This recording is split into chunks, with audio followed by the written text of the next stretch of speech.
Hello students, welcome to TSAT classes. భారత రాజ్యాంగంలోని historical background, evolution, separation of powers theory ఈ అంశాలని మనం లాస్ట్ క్లాసెస్లో చూసుకోవడం జరిగింది. భారత రాజ్యాంగము జనవరి 26, 1950 రోజున అమల్లోకి రావడం జరిగింది. 2 సంవత్సరాల 11 నెలల 18 రోజుల కష్టం మనం ఇప్పుడు చూస్తున్న 75 సంవత్సరాల రాజ్యాంగం. మరి భారత రాజ్యాంగం యొక్క లక్షణాలు ఏంటి? What are the salient features of the Indian constitution? What is the uniqueness of the constitution? రాజ్యాంగంలోని అనేకమైన అంశాలు వేరే కంట్రీస్ నుంచి కూడా తీసుకొని వచ్చాం. సోర్స్ ఆఫ్ ది కాన్స్టిట్యూషన్ అని నెక్స్ట్ క్లాస్లో చెప్తాను. బట్ రాజ్యాంగం యొక్క యూనిక్నెస్ ఏంటి? రీసెంట్గా టీజీపీఎస్సి గ్రూప్ 1 మెయిన్స్లో దీనికి రిలేటెడ్గా ఒక క్వశ్చన్ కూడా వచ్చింది. What are the features of the constitution? Why is Indian constitution so unique? What makes Indian constitution unique? దానికి చాలా విషయాలు ఉన్నాయి. ఒక్కసారి ఒక్కొక్కటిగా చూద్దాం. If you look at the first one, Indian constitution is a largest elaborated constitution in the world. It is the largest constitution in the world. Bharata Rajyangam anedi largest constitution in the world. It consists of parts, articles and schedules. Bharata Rajyangamlo prastutaniki 22 parts ఉన్నాయి. There are 22 parts in the Indian Constitution. 12 schedules ఉన్నాయి. There are 12 schedules in the Indian Constitution. రాజ్యాంగం అమల్లోకి వచ్చినప్పుడు 8 ఉండే, ఇప్పుడు 12 schedules ఉన్నాయి.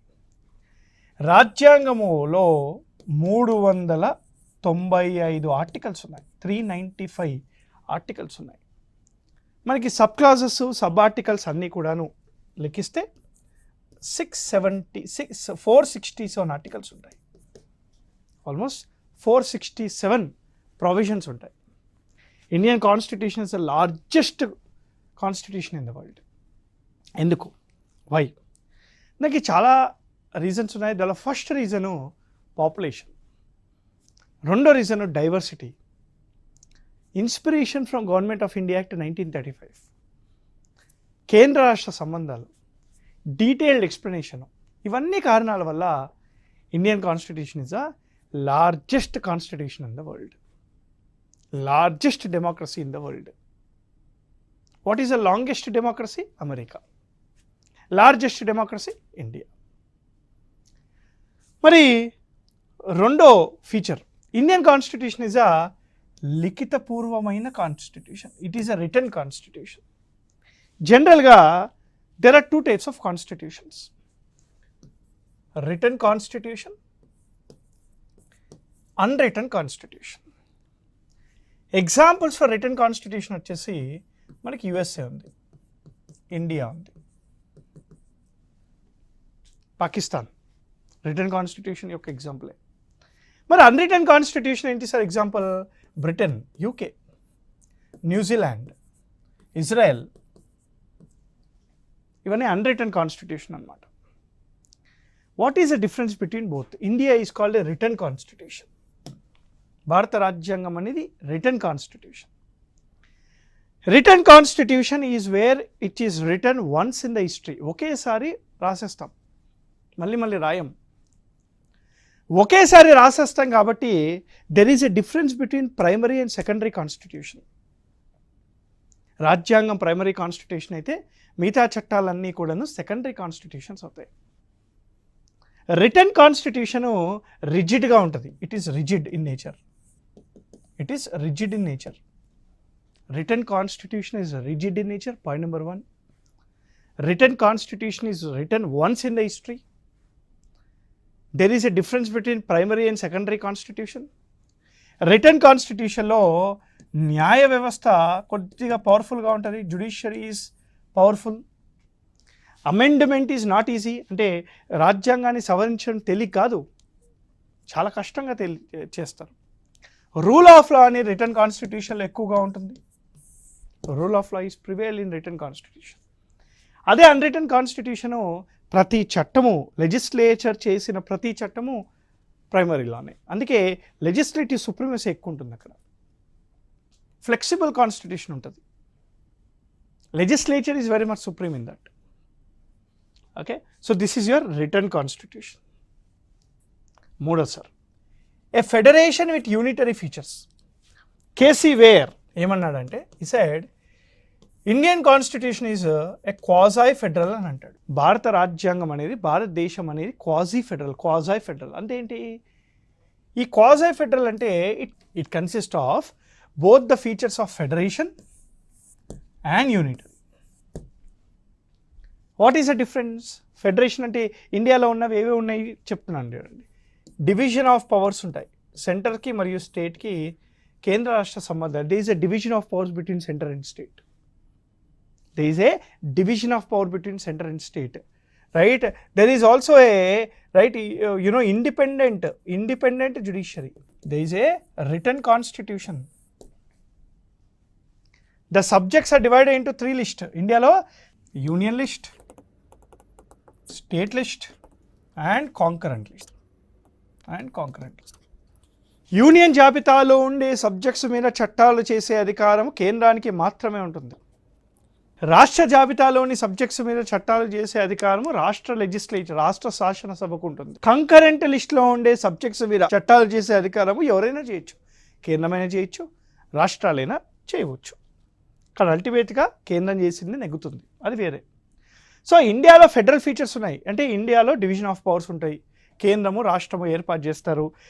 న్యాయ వ్యవస్థ ఇండిపెండెంట్గా ఉంటుంది. ఇండియాలో రిటర్న్ కాన్స్టిట్యూషన్ ఉంటుంది. ఇండియన్ కాన్స్టిట్యూషన్ రిజిడ్గా ఉంటుంది. అంటే సవరణ అనే తేలిక కాదు. అదే యూనిటరీ ఫీచర్స్ కూడా ఉన్నాయి ఇండియాలో. ఏంటది? They is only single citizenship, ఒకే పౌరసత్వం. కేంద్రానికి కానివ్వండి, రాష్ట్రానికి కానివ్వండి ఒకే రాజ్యాంగం ఉంటుంది. దేశం మొత్తంలో ఉండే అన్ని వ్యక్తులకు కానీ ఒకే పౌరసత్వం ఉంటుంది. అదేవిధంగా ఫ్లెక్సిబుల్ కాన్స్టిట్యూషన్ కూడా ఉంటుంది. అంటే ఏంటి? భారత రాజ్యాంగంలోని కొన్ని అంశాలను తేలిగ్గా సవరించవచ్చు, కొన్ని అంశాలేమో తేలిగ్గా సవరించలేము, కొన్ని ఏమో తేలిగ్గా సవరించవచ్చు. అదే కాకుండా ఇండియాలో మనకి వెరీ ఇంపార్టెంట్ ఇంటిగ్రేటెడ్ జ్యుడిషియరీ కూడా ఉంటుంది. They is also integrated judiciary. అదే కాకుండా very important for the exam, residuary powers.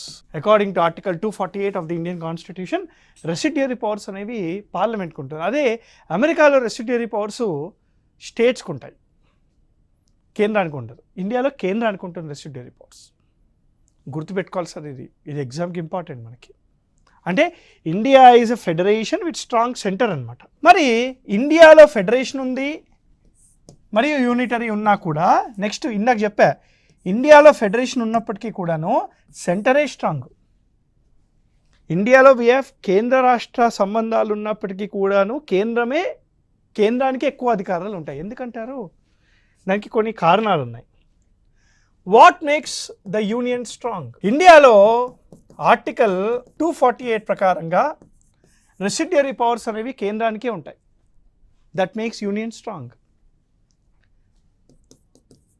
Article 2 మరియు 3 ప్రకారంగా ఒక కొత్త రాష్ట్రాన్ని ఏర్పాటు చేయాలన్నా, లేదా బయట ఇండియాలో లేని ఏదైనా ఒక స్థలాన్ని ఇండియాలో కలుపుకోవాలన్నా కేంద్రానికి మాత్రమే ఉంటుంది, వేరే వాళ్ళకు ఉండదు. అది ఇప్పుడు ఉత్తరప్రదేశ్ని 5 రాష్ట్రాలుగా చేయాలన్నా, లేదా పాకిస్తాన్ ఇండియాలో కలుపుకోవాలన్నా కేంద్రమే చేయొచ్చు, రాష్ట్రాలు చేయలేవు. That makes union strong. 3 article 155 రాష్ట్రానికి హెడ్ ఎవరు అంటే గవర్నరు. ఆ గవర్నర్ని అపాయింట్ చేసేది ఎవరు sir? Centre. President of India appoints governor. That makes the centre strong. అంటే ఒక స్టేట్కి హెడ్ అయిన గవర్నర్ని సెంటర్ అపాయింట్ చేస్తుంది. క్లాష్ వస్తుంది కదా ఇక్కడ. అంటే కేంద్రమే స్ట్రాంగ్ ఇక్కడ కూడా. 4 ఆర్టికల్ 169 కేంద్రంలో ద్విసభ, కౌన్సిల్. ఒక కౌన్సిల్ని ఏర్పాటు చేయాలన్నా, ఉన్న కౌన్సిల్ని తీసేయాలన్నా కేంద్రమే చేస్తుంది. It is the parliament which has the authority to abolish are create a state legislative council. అదే కాదు సార్, ఇంకా ఉన్నాయి 5 ఆర్టికల్ 11 ఇండియాలో పౌరసత్వం మీద ఏదైనా ఒక రెగ్యులేషన్ తీసుకోవాలన్నా, పౌరసత్వం మీద ఒక చట్టాన్ని తీసుకొని రావాలన్నా కేంద్రమే తీసుకొస్తుంది, రాష్ట్రాలకి సంబంధం లేదు. రాష్ట్రాలకి పౌరసత్వం మీద అధికారం లేదు. We are just called Indians. I'm not called citizen of the state, I'm called citizen of this country. అదే కాదు సార్. ఆర్టికల్ 312 ఒక కొత్త ఆల్ ఇండియా సర్వీస్ని క్రియేట్ చేయాలన్నా కేంద్రమే చేస్తుంది. ఆ ఆల్ ఇండియా సర్వీసు ఎక్కడైనా పనిచేస్తాడు, రాష్ట్రాలలో పనిచేస్తాడు. కానీ ఆల్ ఇండియా సర్వీస్ని క్రియేట్ చేయాలంటే కేంద్రమే చేస్తుంది. It is a parliament which has the authority to create a new all India service under article 312 of the Indian constitution. అంటే ఇండియాలో they is a division of powers between centre and state. కేంద్రానికి రాష్ట్రానికి division of powers ఉన్నప్పటికీ కూడాను కేంద్రమే ఎక్కువగా powerful ఉంటుంది. Centre is more powerful. Why? ఈ కారణాల వల్ల సెంటర్ ఈజ్ మోర్ పవర్ఫుల్. గుర్తుపెట్టుకోవాలి సార్ ఇవన్నీ. రైట్, ఇది మనకి నెక్స్ట్ లక్షణము, federation with strong centre. Both rigid మరియు ఫ్లెక్సిబుల్ అంటే amendment of the constitution. Article 368 of the Indian constitution deals with amendment. సవరించడము, సవరణ. అమెండ్మెంట్ అంటే ఏంటి? చేంజ్ అంటే you add something in the constitution, you delete something in the constitution, or you modify something in the constitution. రాజ్యాంగంలో ఏదైనా ఒక ప్రొవిజన్ని తీసేసినా, add చేసినా, modify చేసినా దాన్ని సవరణ అని అంటాం. ఆర్టికల్ 368 ద్వారా మనకి ఆ ప్రొసీజర్ తెలుస్తుంది. ఇండియాలో there are 2 types of amendment. What is the meaning of rigid amendment? ఈ ఆర్టికల్ క్లాస్ 368 క్లాస్ 2లో రాస్తున్న అంశాలని సవరించాలి అంటే ముందుగా పార్లమెంట్లో రాజ్యాంగ సవరణ బిల్లుని ప్రవేశపెట్టాలి. అలా పెట్టాక లోక్సభ మరియు రాజ్యసభ ఈ రాజ్యాంగ సవరణ బిల్లుని పాస్ చేయాలి. అలా పాస్ అయ్యాక మినిమం 50% రాజ్యాలు దాన్ని రాటిఫై చేయాలి, ఒప్పుకోవాలి. అప్పుడే అది ఇంప్లిమెంట్ అవుతుంది, అమల్లోకి వస్తుంది. అంటే ఏదైతే ఆర్టికల్ 368 క్లాస్ 2లో రాస్తున్న అంశాలు ఉన్నాయో, ఈ ఆర్టికల్ 368 క్లాస్ 2లో రాసిన అంశాలు సవరణ చెయ్యాలి అని అంటే పార్లమెంట్లో ప్రవేశపెట్టాలి, పార్లమెంట్లో పాస్ అవ్వాలి. పార్లమెంట్లో పాస్ అయ్యాక మినిమం 50% స్టేట్ లెజిస్లేచర్ ఒప్పుకోవాలి. మినిమం 50% స్టేట్ లెజిస్లేచర్ ఒప్పుకుంటేనే అది ఇంప్లిమెంట్ అవుతుంది. దాన్నే మనం రిజిడ్ కాన్స్టిట్యూషన్ అని అంటాం, రిజిడ్ ప్రొవిజన్స్ అని అంటాం. రెండోది ఏంటి? Flexible. What is the meaning of flexible? Article 368 class 2 కాకుండా మిగతా అంశాలు ఏవైతే ఉంటాయో అవి ఫ్లెక్సిబుల్ అనమాట. అంటే సింపుల్గా ఇది పార్లమెంట్లో ప్రవేశపెడతారు, పార్లమెంట్లో పాస్ అవుతుంది, పార్లమెంట్లో పాస్ అవ్వగానే అది ఇంప్లిమెంట్ అవుతుంది. అంటే స్టేట్ రాటిఫికేషన్ లేనివి ఫ్లెక్సిబుల్, స్టేట్ రాటిఫికేషన్ అవసరం ఉన్నాయి రిజిడ్. So that's why Indian constitution is called both rigid as well as flexible constitution అని అంటాం. అదర్ ఫీచర్స్ ఆఫ్ ది కాన్స్టిట్యూషన్లో ఆరోది India follows parliamentary form of the government. ప్రపంచంలో there are 2 types of governments. ఒకటి presidential form, యుఎస్లో ఉంటుంది. రెండోది parliamentary form, ఇది యూకేలో ఉంటుంది, ఇండియాలో కూడా ఉంటుంది. ఇది ఫస్ట్ క్లాస్లో కూడా చెప్పినట్టు గుర్తు నాకు. What is the meaning of presidential form of democracy? ఇది ఏంటంటే ఎగ్జిక్యూటివ్ 2 రకాలు. దానిలో ఫస్ట్ వన్ ఏంటి? Political executive. పొలిటికల్ ఎగ్జిక్యూటివ్లో దెర్ ఆర్ 2 types. ఒకటి union council of ministers plus president of India. ప్రభుత్వం, కేంద్ర ప్రభుత్వంలో ఉన్న వాళ్ళందరూ. రెండోది state council of ministers plus governor. అంటే ఇక్కడ మీరు ఒక్కసారి గమనిస్తే మంత్రిమండలి, కేంద్ర మంత్రిమండలి మరియు ప్రెసిడెంటు, రాష్ట్ర మంత్రిమండలి మరియు ప్రెసిడెంటు వీళ్ళందరూ కూడా లెజిస్లేచర్లో భాగంగా ఉంటారు. they must be part of the legislature. All council of ministers including the president is part of the legislature. All council of ministers including governor is part of the state legislature. అలా లెజిస్లేచర్లో భాగంగా లేకపోతే ఒక మంత్రి 6 నెలల్లో 6 monthsలో he must be part of the legislature either by election or by nomination under article 75 of the Indian constitution. చాలా important sir. Right, ఇండియాలో parliamentary democracy అంటే ఏంటంటే the political executive is part of the legislature. Okay, రెండో చూడండి, next one, 7th one.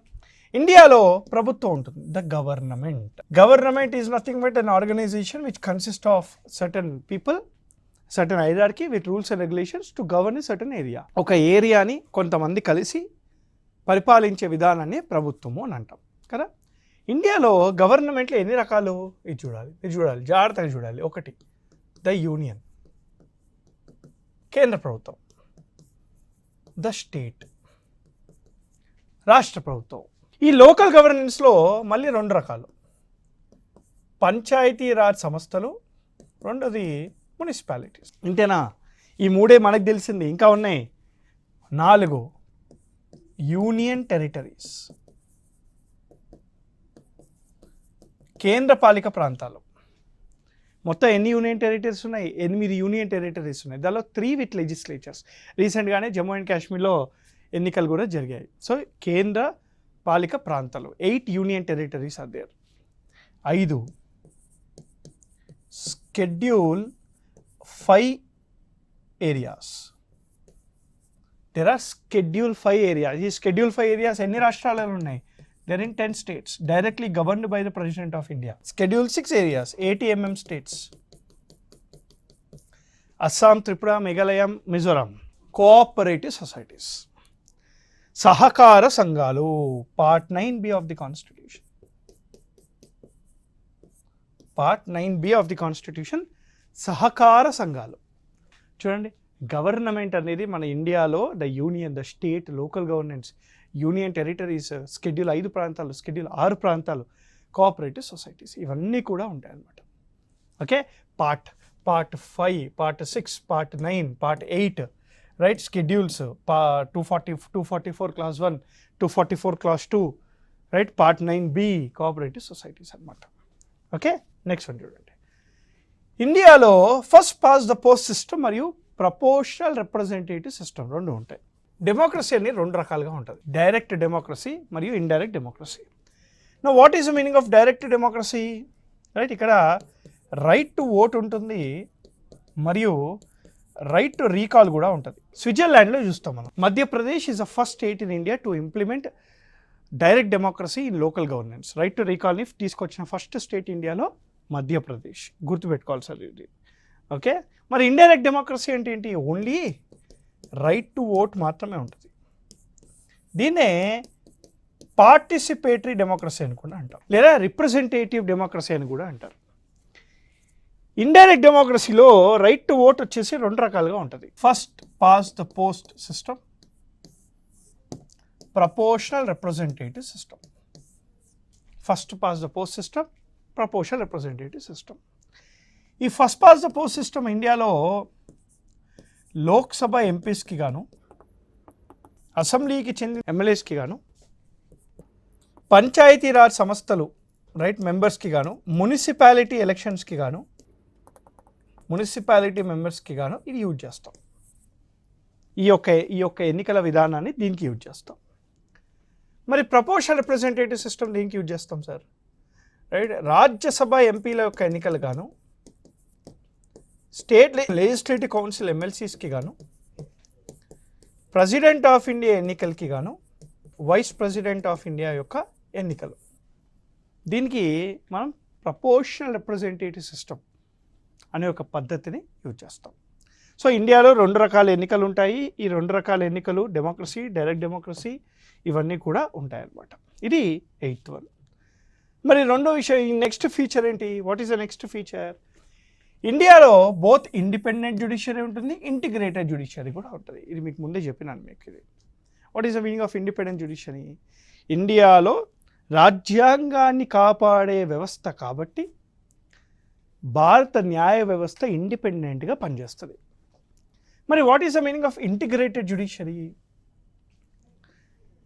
Any law passed in India can be reviewed and implemented by any court.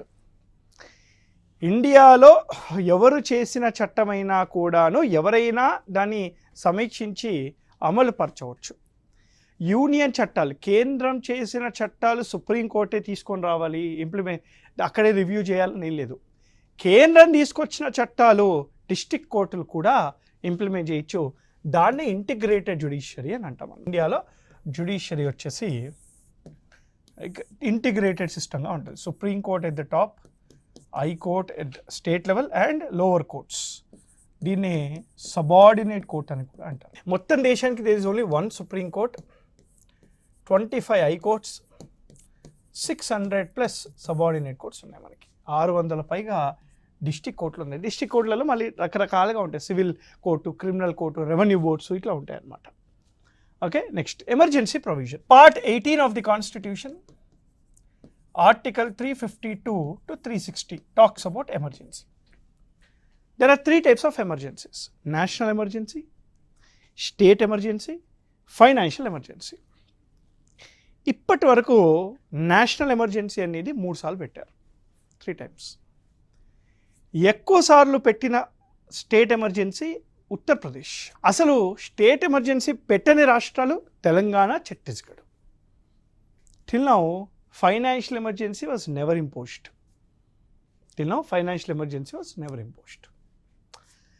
The 11th one we have is ఇండియాలో ప్రాథమిక హక్కులు, basic rights to the people, inspired from Bill of Rights in USA. భారత రాజ్యాంగంలోని part 3 of the constitution, article 12 to 35 deals with the fundamental rights, ప్రాథమిక హక్కులు, basic rights to the people. Right to equality, right to freedom, right to religion, right against exploitation, right of cultural rights, minority rights, ఇవన్నీ కూడాను మనకి ప్రాథమిక హక్కుల ద్వారా ఉంటాయి. మరి ఇండియా ఆల్సో కన్సిస్ట్ ఆఫ్, భారత రాజ్యాంగంలో డ్యూటీస్ కూడా ఉన్నాయి. రైట్, మరి రైట్స్ ఉన్నప్పుడు డ్యూటీస్ ఉండాలి కదా. స్వరణ్ సింగ్ కమిటీ రికమెండేషన్స్ మీద రష్యన్ కాన్స్టిట్యూషన్ నుంచి తీసుకొని వచ్చాం. 42వ రాజ్యాంగ సవరణ చట్టము 1976 ద్వారా ఈ ఫండమెంటల్ డ్యూటీస్ అనేది యాడ్ చేశారు. ఈ fundamental duties part 4A of the constitution, article 51 capital ఏలో మెన్షన్ చేసి ఉన్నాయి. It is mention in article 51 capital ఏలో ఉన్నాయి. మరి ఆదేశిక సూత్రాలు, directive principles of state policy. ఈ directive principles of state policy part 4 of the constitution, article 36 to 51 రాస్తున్నాయి. ఇవన్నీ ప్రిన్సిపల్స్ అన్నారు, ఫిలాసాఫికల్ ప్రిన్సిపల్స్. గాంధీయన్ ప్రిన్సిపల్స్ ఉంటాయి, సోషలిస్టిక్ ప్రిన్సిపల్స్ ఉంటాయి, లిబరల్ ప్రిన్సిపల్స్ ఉంటాయి. అసలు ప్రభుత్వము ఏం చెయ్యాలి చట్టాలతో ద్వారా కాన్స్టిట్యూషనల్ ఫిలాసఫీని చూపెడుతుంది, కాన్స్టిట్యూషనల్ మొరాలిటీని చూపెడుతుంది. అదే ఆదేశిక సూత్రాలు. అదే ఆదేశిస్తున్నాయి, ప్రభుత్వాన్ని ఆదేశిస్తున్నాయి ఎలా ఉండాలి అని చెప్పేసి. రాజ్యాంగంలో మనం మెట్రో ఎక్కుతామండి, మెట్రోలో హ్యాండిక్యాప్డ్ వాళ్ళకే ఈ సీట్లోనే ఉంటుంది, ఉమెన్కి మాత్రమే, ప్రెగ్నెంట్ ఉమెన్ మాత్రమే ఈ సీట్ ఉంటుంది. ఈ రాజ్యాంగంలో ఉండదు అది, ఉమెన్కి మాత్రమే ఆ సీట్ రిజర్వ్ చేయాలని చెప్పేసి. ఆదేశిక సూత్రాల ద్వారా ఎలా ఉండాలి అనే దాన్ని బట్టి చేస్తారనమాట.